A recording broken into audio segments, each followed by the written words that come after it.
Hello everyone and welcome to Stan the Wine Man TV. I am your host, Stan Rattan, and this is a blue collar wine show where I help you spend your wine dollars wisely. We're in the Sound of Silence. If you can see it, it's kind of a cool shirt. One of my favorites. My wife likes it too. The reason I'm wearing the Sound of Silence shirt is because I have not been on here in a while. I apologize for all you guys.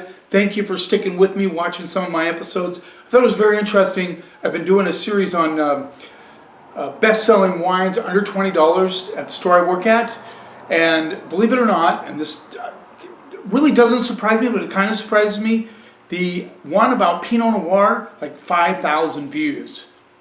That's crazy to me. I mean, you know, I'd be interested in all different wines under 20, but for some reason that Pinot Noir just seems to be of huge interest. Well, now we're going, this is not best-selling wines of any kind. This is a blind tasting of Albarino. Albarino has caught on fire at the store. Last summer I could hardly keep it on the shelf. This summer a little bit later, but now it's just flying out the door. Albarino is a big hit. What is Albarino? Well, it's a grape mainly from northwest Spain, from the Galicia area of Spain, and particularly the DO of Rioja-Baixas. In Rioja-Baixas, 90% of the grapes planted there are Albarino. Really close to the Atlantic. Now the cool thing is, down in Portugal they call it Albarino, and they make Vinho Verde out of Albarino. And in fact, when they do it from Albarino instead of Loureiro, which is the main grape of Vinho Verde, when it's made from Albarino, it tends to be higher quality, and they'll actually put that on the label. Let's shelf that thought, go back to Spain, Albarino. Now, one thing I've noticed, and it's interesting, I went to Wine Search, did just a little bit of research about Albarino, and they mention all the different places they planted, the UK, Australia, New Zealand, all these, and California. They don't mention Washington State, which kind of pisses me off because they do a lot of Albarino in Washington State, and they do it quite well. So this is Old World versus New World, Albarino, Spain versus Washington State. Let's get started. It's going to be fun. I'm looking forward to it. Number one. Here it is. So yeah, Washington State rocks it with the Albarino wine. And of course, I love Albarino from Spain, where it's mainly from. All right. So Albarino is known to be a little bit higher in acidity, sometimes because of the Atlantic influence. It gets some salinity to it, a little bit of saltiness, and usually fairly nice tropical fruit flavors, or stone fruit. So let's see what we get on those. Well, immediately I get peach, stone fruit, a little tangerine. I'm getting a little bit of creaminess on the nose, if you can imagine that. You notice it's cold, it's fogging up the glass a little bit, as I've said many times, and I've had some good input on this. Most of you like to have your whites cold. So I drink them that way. So you know what you're getting. That's what I should be doing, right? Interesting, I'm getting a little bit of, yeah, that creaminess comes through. A little bit of like an almond characteristic. And a lot of kind of peach, yellow and white peach. Let's see what we get on the palate.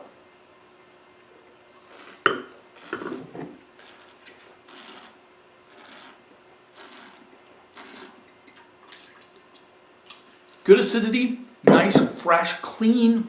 Love this wine. Nice minerality on this wine. A little bit of a spiciness on the back end. Peach, tangerine coming through big time. Like I said, good acidity, nice and fresh, clean, very well balanced Albarino.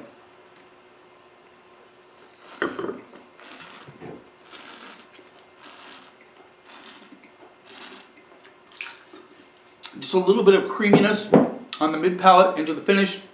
The minerality comes through kind of like a crushed rock meets slate sort of thing going on, granite maybe.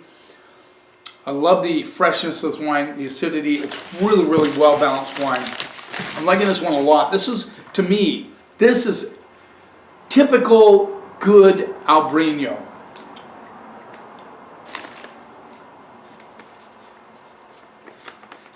I love the balance on this wine. Now you think about it, just think about what Albarino is from Spain, near the ocean. You know what it's going to go with. It's going to go with shellfish, seafood, paella, things like that. Oh man, that's sticking. That is sticking to the palate.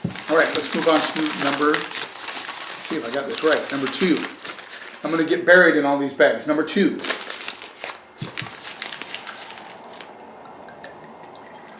I really probably don't have to rinse, but some can be left on the lees, the spent yeast for a little bit, give it a little more texture. They also do some oaking on Albarino, although I would hope not too many people do that. Okay, and the color on these are all going to be really, really light. This has a little bit of a golden color to it. Let's see what we get on the nose. Not quite as expressive as far as the fruit goes. Actually kind of closed up just a little bit. Be careful, Stan, don't get excited with the swirling. I am getting some peach components. I'm getting what and this is weird when I get this on a wine, a little bit of coconut on the wine. Coconut, peach. Yes, I'm going to go with coconut and peach. Let's see what we get on the palate.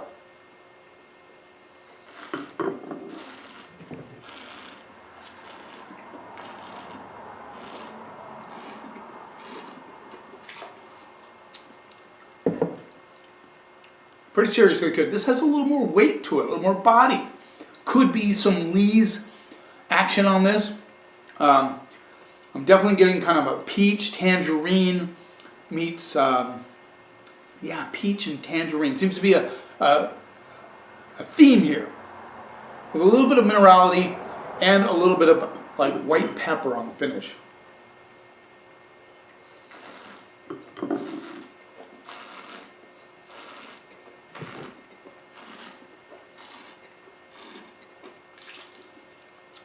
A little more depth on this one, but they're both really good. This has good balance, good acidity, nice and fresh, clean, beautiful wine for a hot summer day. Shellfish, oysters, clams, mussels, whatever. Be perfect with this wine. I like this one as well. So far, so good. This one has a little more texture, a little more depth to it, but not quite as bright and active and zesty as the first one. There we go. More minerality on the first one as well, which this one has minerality, but not as much. This one has a long finish too. Let's move on. Number 3.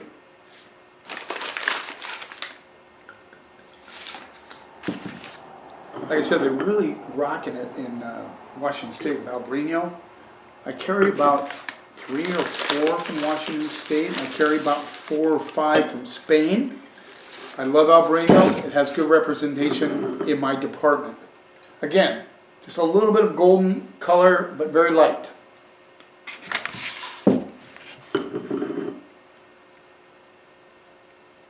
Now this one is really close on the nose. Hard to get anything out of it. And I say, well, you say, well, it's really cold. That could have something to do with it, but the rest are the same temperature, and they had good expression of aromatics, so that's not all it is. Yeah, very hard getting anything out of this one. I did get a little bit of I am getting a little bit of a peach, kind of maybe mango on this one. A little bit of orange blossom as well. Let's see, but very, very challenged. Let's see what we get on the palate.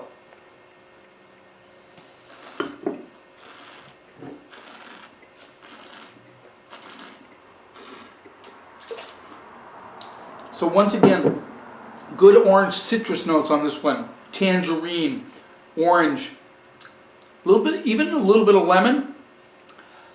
Not as much of the stone fruit on this one. Maybe just a little bit of mango, maybe, but mostly citrus on this one. Total citrus action.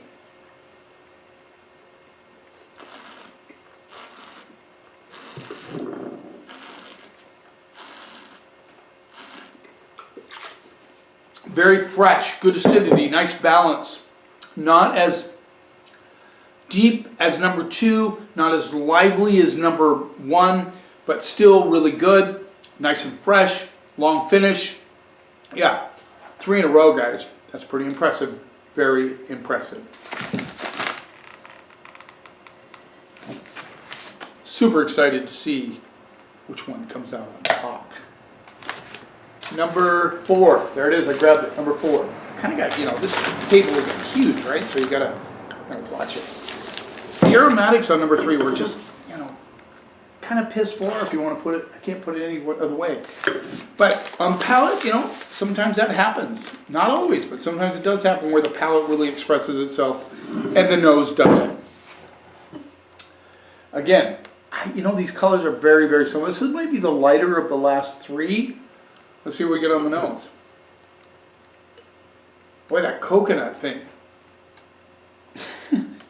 I'm going wild. I'm going wild. It's kind of perfumed, like perfumed coconut. Not heavy coconut, like just a coconut meat. Makes any sense. Definitely getting a mango peach thing going on with this one.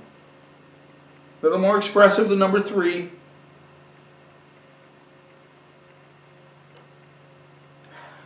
For some reason, like root beer sticks in my head. I can't explain that one. Root beer? Very interesting nose. Let's see what we get on the palate.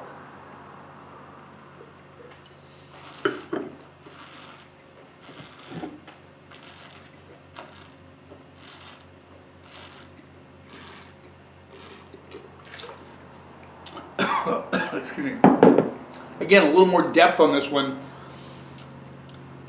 A little fleshier is the word I'm looking for. A little fleshier. Definitely kind of mango, peach. A little bit of orange citrus coming through on this one. Good balance, acidity-wise, it's there. So far I haven't gotten a lot of saltiness on any of these. And I know I've hit a Spanish wine somewhere in there.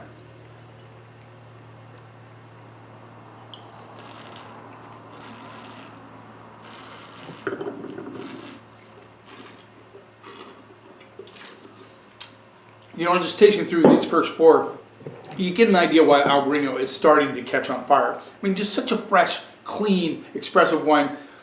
It reminds me of a Riesling without any sweetness at all. You get that kind of stone fruit, citrus thing going on. They're not Riesling. There was a time that they thought that might be related to Riesling, but, you know, maybe, but probably not. But there's a lot of similarities to Riesling with Albarino, but it is so dry. All these wines are dry, crisp, fresh, acidic wines, but with good active flavors, stone fruit, orange, citrus, yeah. And this one has some depth to it. So, like I said, sometimes they leave it on the lees a little bit just to give it that depth.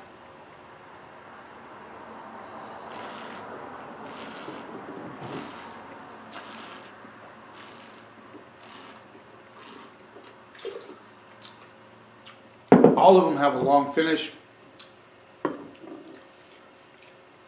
This one has a little bit of a herbaceousness on the back end, which is very interesting. Not over the top. Nobody would go, "Oh God, I'm drinking a salad," but just a touch of herbaceousness, a little bit of minerality. Yeah. We have a tie on a couple of these. It's going to be interesting. They're all really good. Okay. Number 5. This is a tough one. I don't think I've ever tasted this many Albarinos in a row. My palate is going nuts. Boy, these are, I wouldn't call these porch pounders because they're a little too complex. But man, it would be easy to drink a bottle of this wine. It would be so easy. Number 5. My palate is going, "What are you doing? You're teasing me." I think I explained to you why I have to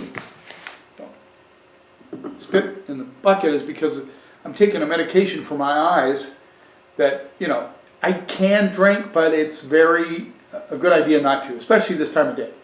So golden hay color, they're all pretty close. Let's see what we get on the nose. This has a definitely an herbaceousness on the nose. I'm getting that stone fruit, kind of mango peach thing going on. And just that, that element of coconut, if I could just explain it, it doesn't smell like, how coconut meat can be kind of very subdued in the smell. That's what it reminds me of. I know I'm weird.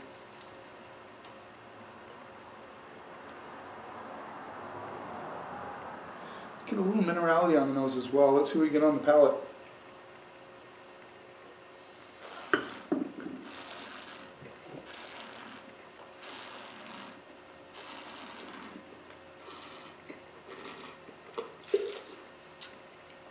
This one is a little, I'm not going to call it one-dimensional, I'll call it two-dimensional maybe. Not quite as exciting as the rest of them have been. Still really good. The acidity is a little lighter. I get that kind of orange citrus thing going on. I get a little bit of stone fruit as well. But this is not as exciting as the other four.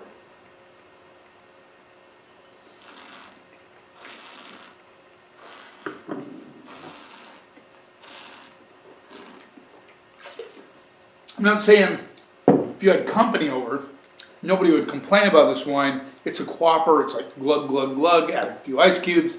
Just kidding. But yeah, not as complex as the other four.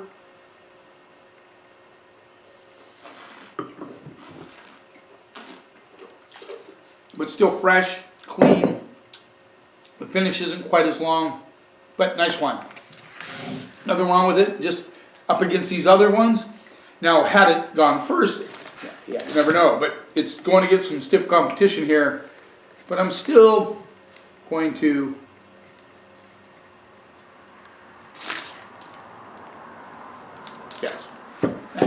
yeah, I think that's fair. Let's move on to the last one, number 6. Number 6.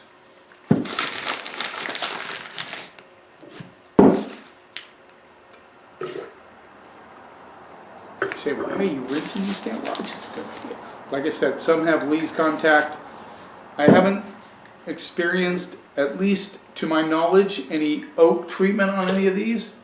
Oak treatment would give it a little astringency. Astringency is what oak would do. And so far I have not experienced that, but one of these winemakers might call me and say, you idiot, I put wood on that. Could be neutral oak. This might be the lightest. This reminds you a little bit of number 1. Okay, let's see what we get on the nose. This has a little stink action, which would tell me old world. A little bit of hair perm going on. Just light stone fruit, light orange citrus, but not very expressive on the nose. I think number 2 was the one that kind of didn't have much going on, or was it number 3? A little bit of a wet stone action. Let's see what we get on the palate.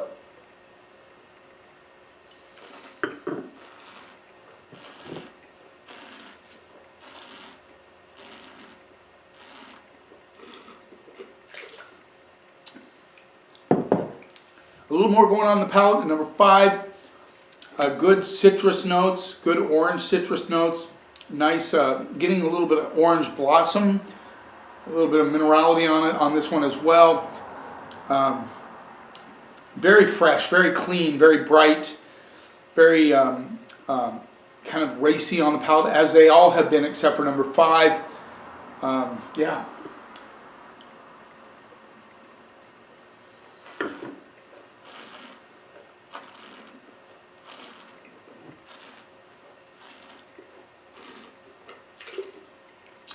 Man, mouth-watering. Guys, we're in the middle of, August. We're getting toward the middle of August. Today's the 7th of August. Well, this will probably go up on the 8th or 9th, but just these Albarinos are so perfect for a warm summer day, so perfect for seafood, so perfect for paella, and this is a really good example of, again, of what Albarino can do. They all have been. 5 was just a touch disappointing, but let's go.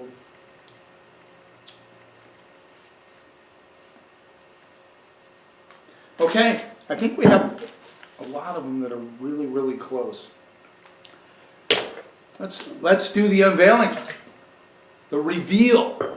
Okay, so we kind of have an idea that number 5 is in last place. Let's see, number 3 closely followed. I think 3 was an aromatically challenged. Okay, then we have number 6, and then a tie between 4 and tie between 4 and 2, and then number 1.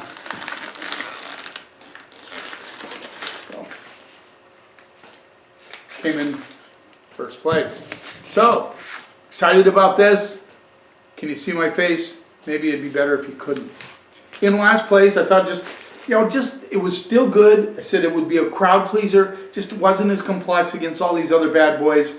I gave it a B-, which, guys, that's a great grade. Number 5, B-. Ooh, this is the 2000 and come on, 2022 Legado del Conde Albarino from Rías Baixas, Spain. In last place, which is kind of weird, but I feature this at the store. I think it's a great kind of take it. This would be a great paella wine, just not as complex as these, but really good. And this rolls in at $17, which is a great price for an Albarino. There you go. So that's good value, great wine, good crowd pleaser. B-, great. Now, in last place, so 6th place and 5th place with a B, straight up B, again, great grade. Straight up B, number 3. Ooh, 2 Spanish in a row. Are you kidding me? This is the, come on. 22. Paco and Lola Albarino Rías Baixas DO. This rolls in at $25 with a B. So, you might say, well, this could be a pass. It's still a really good Albarino. Just not for $25. Now, that's why I say the Legado is such a good price. $25. Yeah, you might think about it twice. I would. There you go. In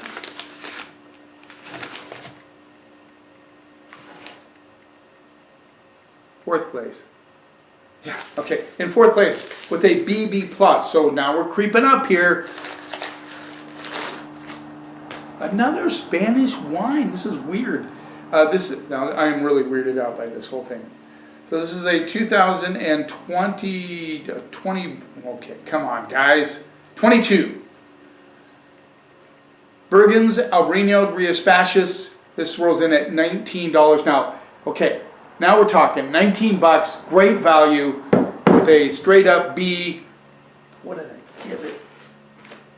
B+, no, BB+. So, $19, great value. I'm just surprised that the first 3 were from Spain. That's kind of weird to say. Now, at a tie for 3rd place, 2nd and 3rd place. This is a tie for 2nd and 3rd with a B+, straight up B+. Aha! Now this is from Washington State. This is interesting. 2023. Barnard Griffin, Albarino, Columbia Valley, Washington. This rolls in at $22. I'm pretty impressed with that. So already Washington is beating out Spain, which I have a hard time believing. Number 2 came in tied for 2nd and 3rd with a B+. Is the look at this. 2022 Idilico Albarino. This rolls in at from Yakima Valley, Washington. This rolls in at $18, guys. Now the cool thing about this is Javier Alfonso. He's from Spain, so there's no surprise that he makes a great Albarino in Washington State. So with a B+, Idilico Albarino. That's just nuts. That's crazy. Okay, I'm blown away here. I'm blown away. So, in first place, the B+, A-. I was really impressed with the wine. I liked the complexity, the acidity, everything about it was fantastic.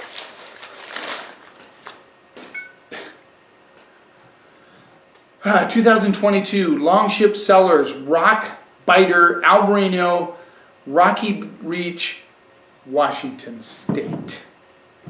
How crazy is this? $23. So Michael Jordan, Longship Cellars. Huge fan of Kyle Welch's winemaking ability.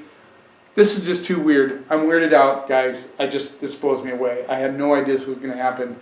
Top 3 wines were from Washington. Bottom 3 were from Spain. They were all fantastic. What can I say? Washington kicked some serious ass in the Albarino department. Thanks for taking a little time out of your day. I appreciate your support. It means so much to me. But if you haven't subscribed yet, think about it. Subscribe to the channel so you can see what's coming up. You keep watching, and I'll keep helping you spend your wine dollars wisely.